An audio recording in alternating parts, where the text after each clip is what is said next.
I'm going to show you how you can trim and cut videos directly in TikTok without the need for any third-party apps. So if you have a video which you want to upload on TikTok, but it's too long and you need to trim it to make it shorter, or you need to cut out some parts from the video itself, then watch this video until the very end. Let's start by opening the TikTok app on our iPhone or our Android phone. The steps are the same for both platforms, and you'll then want to tap on plus at the bottom center. This will open your camera application where you can record a video, or you can upload one from your photo gallery.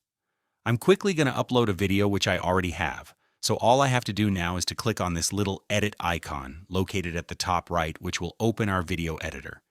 If you need to trim your video, then tap on it to select it, and long press the start of the video and drag it to the right side.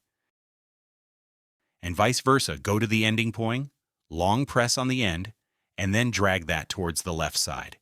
This will trim your video, and you can make it shorter this way. But if you have a part in the middle of your video, which you need to remove completely without trimming the video, then move your playhead to the starting point of where you need to cut it, then tap on Split. I'm going to split it at the ending point here, and then select that part and delete it. Those are essentially the steps of trimming and cutting videos directly inside of TikTok. If you found this video useful, please consider leaving a like on it, and I will see you in the next one.